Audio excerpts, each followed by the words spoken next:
Tu, pois, filho do homem, dize aos filhos do teu povo: a justiça do justo não o livrará no dia da sua transgressão, e quanto à impiedade do ímpio, não cairá por ela no dia em que se converter da sua impiedade.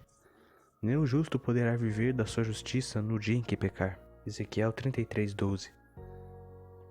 O que mais vemos nos dias de hoje são pessoas querendo se salvar pelas obras, amados, achando que por elas alcançarão o padrão exigido por Deus, que Deus as aceitará pelo que elas têm feito. Algumas até chegam a pensar que não precisam acertar Jesus em suas vidas, que suas boas obras já bastam. Tolo, essas pessoas são tolas. Algumas pensam que, realmente, essas pessoas pensam que elas não precisam aceitar Jesus, que elas fazendo bem, que elas sendo boas pessoas, tendo boas obras, elas vão pro céu. E eu repito, tolo. O que é a nossa justiça comparada à justiça de Deus? O que é a nossa bondade comparada à bondade de Deus?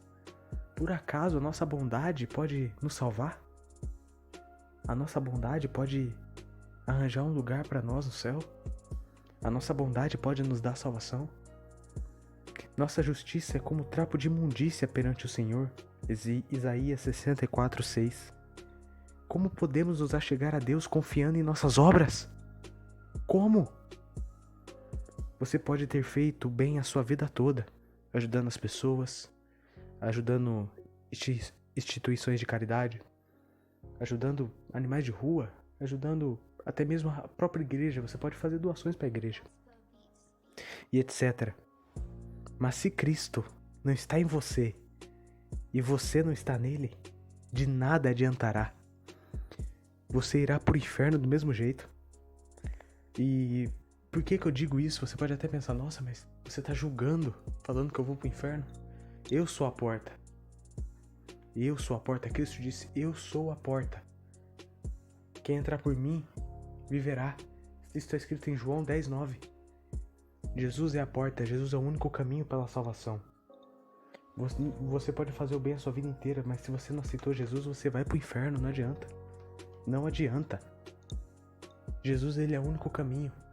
Jesus, ele é o nosso passaporte. Jesus, ele abriu o caminho pra gente. A gente não merecia, ele morreu, então é pelo sacrifício dele. Então, você pode me perguntar: então, o que faremos nós? Já que não são pelas obras que somos salvos, pelo que então seremos salvos?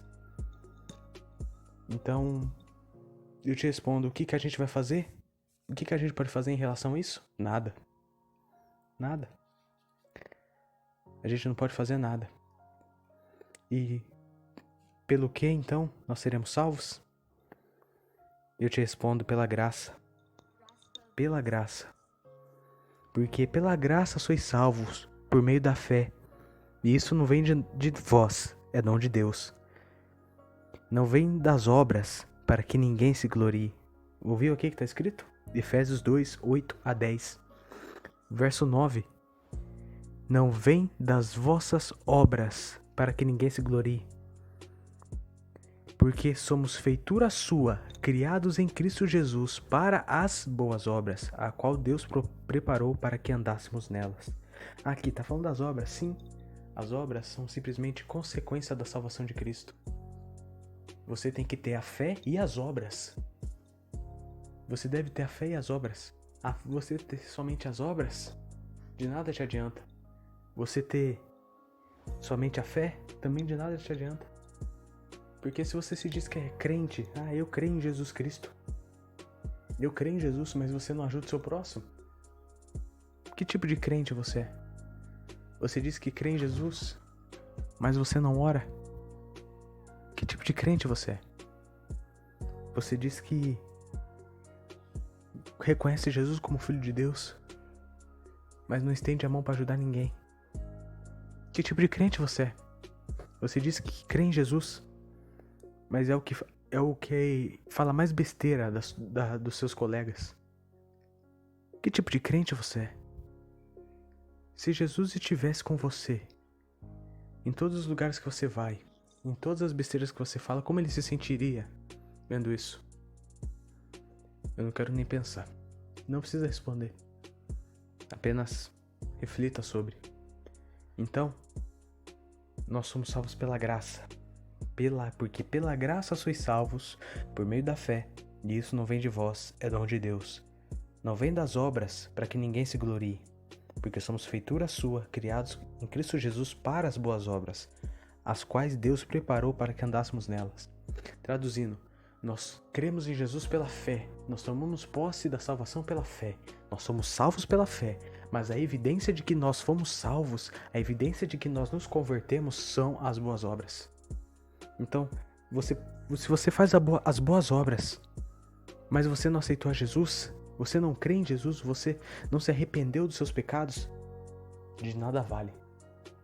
Você não vai ser salvo pelas suas obras.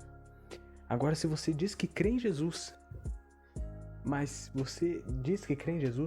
não faz o que Jesus te pede, não ajuda as pessoas, não faz o que Jesus te mandou fazer, você também não está salvo. Não precisamos fazer nada, porque Cristo já fez tudo. Somos salvos não porque merecemos, mas porque Cristo merece. Entendeu? Minto! Devemos fazer uma coisa assim. Nós devemos fazer uma coisa assim. Crer. Apenas crer. Como Jesus disse lá em Marcos 5,36. Marcos 5,36. Podemos nos aproximar do Pai não pelo que nós fizemos, não pelo que nós somos, mas pelo que Cristo fez e pelo que Cristo é. Exatamente.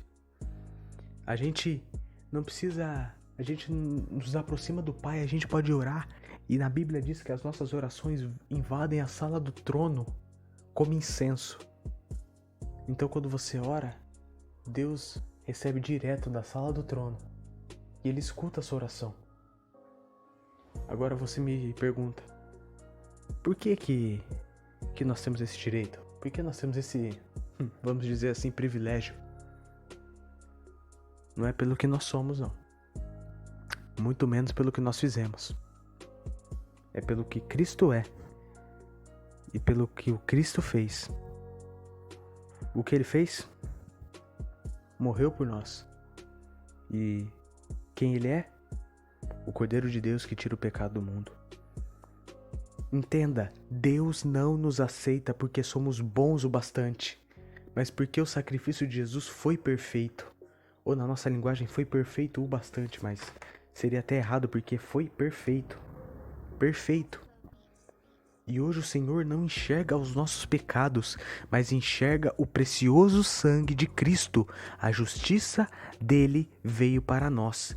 Por isso somos chamados justos. Exatamente.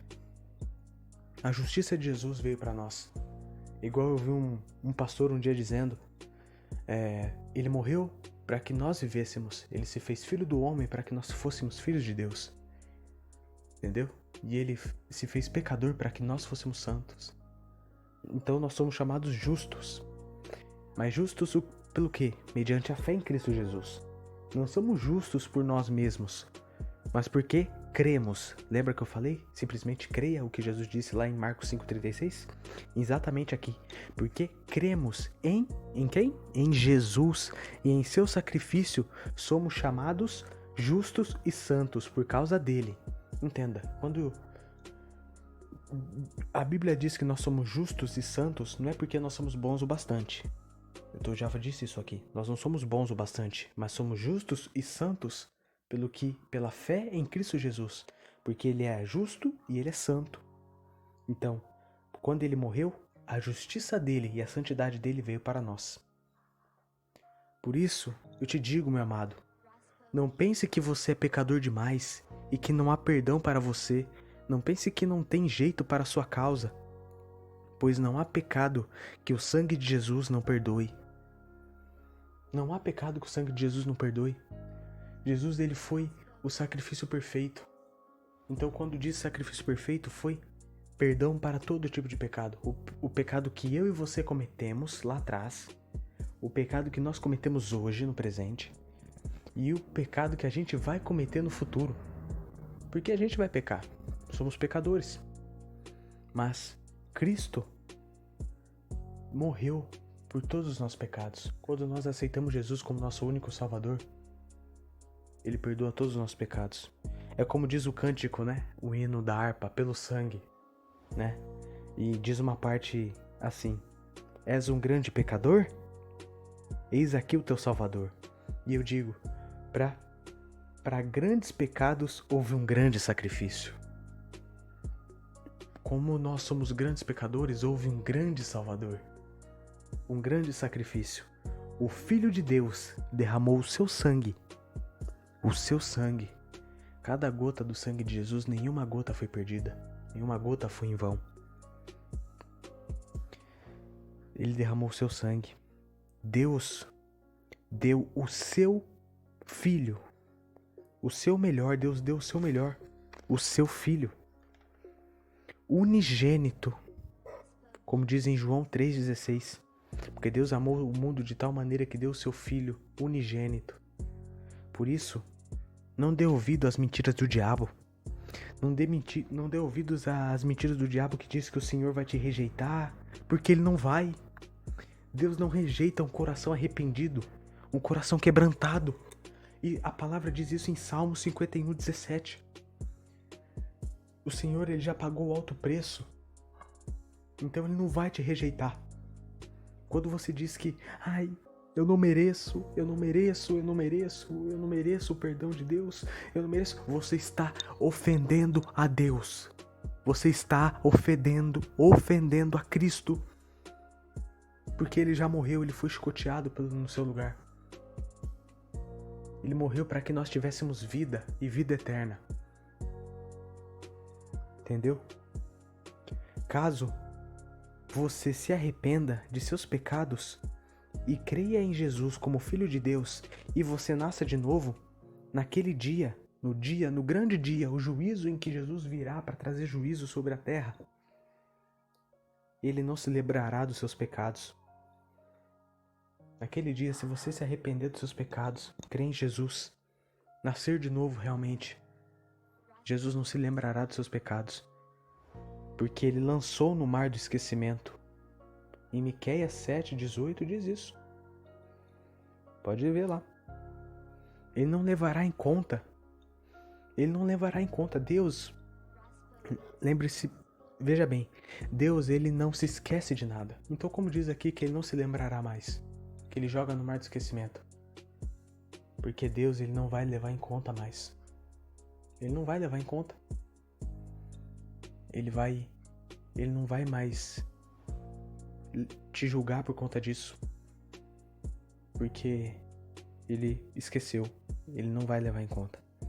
Por quê? Por que Ele não vai levar mais em conta? Porque já fomos justificados. Portanto, Deus não atentará para as nossas obras se fizermos coisas boas ou más na vida. Ele procurará em nós se nós temos o coração transformado pelo amor do seu Filho, se nós deixamos a vida antiga por amor de Cristo, se somos verdadeiramente convertidos. É como dizem, né? Muitas pessoas vivem a vida inteira do jeito que querem. E só no final da vida elas tomam conhecimento das besteiras que elas fizeram. E elas se arrependem do que fizeram. E elas pedem perdão a Deus. Elas se quebrantam. Elas se arrependem, aceitam Jesus. Até mesmo se batizam, seja por imersão ou aspersão, tanto faz. Elas se batizam. E elas são salvas. Agora você me fala, nossa, mas essa pessoa fez o mal a vida toda, mas nos últimos dias ou até mesmo nos últimos anos de vida ela se arrependeu e buscou fazer a vontade de Deus. Uma pessoa que nasceu de novo, que a gente nem reconhecia quem ela era. Como que isso acontece? É a transformação do Espírito Santo naquela pessoa. Então, Deus, Ele não vai olhar naquele dia as obras boas que a gente fez na vida, as obras más, as coisas boas, as coisas más que a gente fez na vida. Ele vai ver se a gente tem um coração justificado, um coração alinhado com o coração de Cristo, um coração mudado pelo amor dele, um coração transformado. Se nós deixamos as antigas coisas, se nós deixamos a vida antiga por amor de Cristo, se quando Cristo disse, segue-me, eu já disse isso aqui, eu trouxe um sermão sobre isso, segue-me. Se quando Cristo disse, segue-me, você o seguiu, é isso que Deus vai ver. Você seguiu a Cristo? Você matou a si mesmo? Você negou a si mesmo? Matou a carne? Vivificou o espírito? Carregou a sua cruz? Você é verdadeiramente convertido? Você tem um coração convertido? Você busca melhorar dia após dia? Quando você peca, você se chora na presença de Deus? Você se quebranta na presença de Deus para fazer a vontade dele? É isso que Deus está procurando. Se você tem esses pontos, não importa o que você fez na sua vida, importa o que você vai fazer a partir de agora. Amém, meus queridos. Amém.